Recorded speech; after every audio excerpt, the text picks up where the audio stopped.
जब लंका में राम और रावण के बीच महासंग्राम चल रहा था, तब युद्ध ने एक ऐसा मोड़ लिया जिसने स्वयं प्रभु श्री राम को विह्वल कर दिया। दोस्तों, मैं हूं आलोक और आप देख रहे हैं संस्कृति दुनिया, जहां हमारी सनातन परंपराएं, पौराणिक कथाएं और संस्कृति की आत्मा जीवित रहती है। चलिए अब करते हैं ज्ञान की बात। लक्ष्मण मूर्छित होकर युद्ध भूमि पर गिर पड़ते हैं। श्री राम की आंखों में आंसू आ जाते हैं। यदि लक्ष्मण को कुछ हो गया तो राम का क्या रह जाएगा। तभी बुलाए जाते हैं वैद्यराज सुषेण।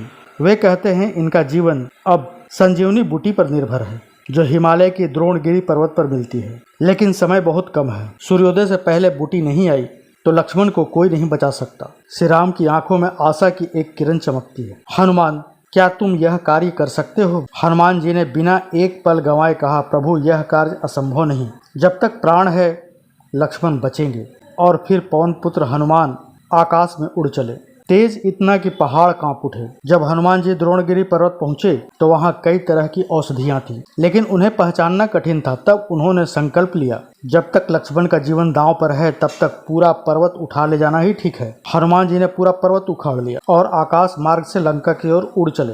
वैद्य सुषेण ने संजीवनी बूटी से लक्ष्मण का इलाज किया और चमत्कार हुआ। लक्ष्मण ने आंखें खोल दी। श्री राम ने गले लगा लिया और वह क्षण स्वर्ग से कम नहीं था।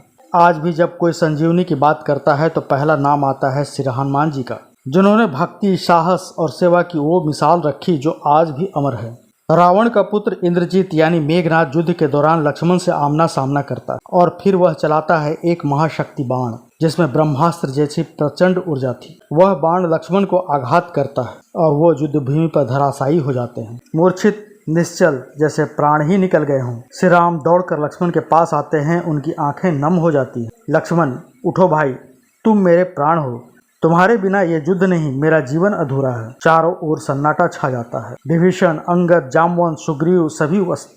तब लंका में मौजूद वैद्यराज सुषेण को तुरंत बुलाया जाता है। वैद्यराज सुषेण लक्ष्मण की नब्ज देखते हैं और कहते हैं, जीवन की डोर बहुत कमजोर हो चुकी है। एक ही उपाय है, हिमालय पर स्थित द्रोणागिरी पर्वत से 4 दिव्य औषधियां लानी होंगी और उनमें सबसे महत्वपूर्ण है संजीवनी बूटी। लेकिन समय कम था। सूर्योदय से पहले अगर बूटी नहीं पहुंची तो लक्ष्मण इस संसार को छोड़ देंगे। श्री राम ने आंखें उठाई। उनकी दृष्टि पड़ी अपने सबसे विश्वासी भक्त हनुमान पर। भगवान राम बोले, हनुमान, क्या तुम यह कार्य कर सकोगे? हनुमान ने हाथ जोड़कर कहा, प्रभु जब तक इस शरीर में प्राण है लक्ष्मण जी को कुछ नहीं होने दूंगा। और अगले ही पल हनुमान जी ने कंधे पर गदा उठाई और आकाश मार्ग से उड़ चले द्रोणगिरी पर्वत की ओर। उनकी गति इतनी तीव्र थी कि पहाड़ कांप उठे, समुद्र गरजने लगे और दिशा दिगंत में उनका नाम गूंज उठा। हनुमान जी हिमालय पहुंचे। वहां उन्होंने देखा पर्वत पर अनगिनत औषधियां थीं। प्रत्येक से दिव्य प्रकाश निकल रहा था, लेकिन संजीवनी बूटी को पहचानना आसान नहीं था। समय बीतता जा रहा था। तब हनुमान जी ने वो निर्णय लिया जो आज भी अमर है, जब पहचान नहीं पा रहा तो क्यों न पूरा का पूरा पर्वत ही उठा ले चला। हनुमान जी ने अपने दोनों हाथों से पर्वत को जड़ से उखाड़ा और फिर उसे सिर पर रखकर दिशाओं को चीरते हुए लंका की ओर उड़ चले। रात के अंधेरे में वो पर्वत जैसे कोई चलती हुई ज्वाला हो, आकाश में एक महाशक्ति।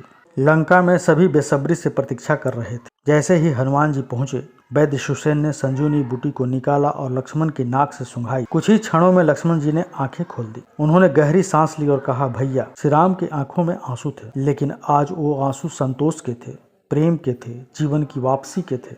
हनुमान को राम ने गले लगा लिया। तुमने मेरे भाई को नया जीवन दान दिया। तुम मेरे लिए ब्रह्मा से कम नहीं हो। आज भी जब कोई संजीवनी बूटी की बात करता है तो याद आता है हनुमान का साहस, उनकी भक्ति और उनकी सेवा भावना। जब भी जीवन में संकट आए, जब भी समय कठिन लगे, तो हनुमान जैसे संकल्प के साथ आगे बढ़ो, क्योंकि जहाँ भक्ति हो वहाँ संजीवनी भी मिलती है। अगर आपको ये कथा प्रेरणादायक लगी हो तो लाइक करें, कमेंट में जय श्री राम जरूर लिखें और सब्सक्राइब करें हमारे चैनल संस्कृति दुनिया को। जय बजरंगबली, जय श्री राम।